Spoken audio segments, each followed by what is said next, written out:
America. Do you follow the political climate in the U.S.? I have recently become apolitical. I have so little faith in either side of the system that I am now absolutely and utterly apolitical.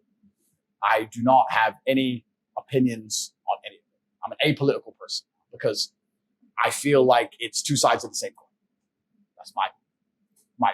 Doesn't matter who it is. I don't Left, right, middle, it's the same thing. I think from an ideological perspective, it's nice to have certain figures because it certainly inspires the morale of the sensible as opposed to the morale of the insane. I believe that. However, I believe that the power structures are set up in such a way that the president doesn't truly matter. I don't know if you saw, there's an interview with Putin when Trump first became president. You can find it on YouTube. He said something very interesting. And they said, what do you think about Trump? Trump has all these ideas about Russia and how he wants to change the world, etc. And Putin said, I think he said 4. I've sat through 4 US presidents so far. They all come with very interesting ideas. And then the men with the black suits and the briefcases come and explain to them how things are done. And then they leave and I'm still here and nothing really changes. Putin said it. Putin understands. And I think for this reason, winning a vote is nice to say ha-ha to the other side. Winning a vote is nice to say, look, there's still some common sense in the world. It's certainly a morale boost from the actual skin and bones, from the actual blood and grit of how it would change society. I don't think it changes anything. And for that reason, and because I don't want to be suicided, I am absolutely not apolitical. I'm apolitical. Do you put him as the most powerful man in the world, Putin? Is he at the top or you put Xi ahead of him? My view on Putin is very controversial. Do I wrap this up with this? I think Putin is misunderstood. I think he's a misunderstood man. I think that he's been in power for a very long time. I think he's extremely smart. I think he genuinely cares about Russia and Russians above other countries. We're living in a world now where it's very interesting to see European leaders self-implode and self-destruct their own gas prices, their own governments, their own businesses, their own populaces' living standards because of some idealistic notion that they need to help a nation that they have no direct link to. If I'm a leader of X country, I should be concerned about X country more than I'm concerned about the plight of whatever country. That's my duty and job. I think it's very interesting that most politicians in the world today don't seem to give a shit at all about their constituents. They care about aligning themselves to higher ideologies and self-imploding their own countries and the living standards for this ideology. Yeah. Putin doesn't do that. It's Russia first, Russia. Russians, Russia. Russians, Russian. And for that, I respect him. Most other countries don't do that and won't do that. So I find that very, very interesting about him. I think the current situation is absolutely and utterly unfortunate. I think what happened is terrible. War on all sides is always terrible. I think it's unfair that we discussed Ukraine at length when this has been happening across the Middle East and Africa for decades and nobody ever gave a shit. But now people seem to give a shit about proxy wars and unfair conflicts and people dying. It's always been happening and nobody cared because they're brown or black.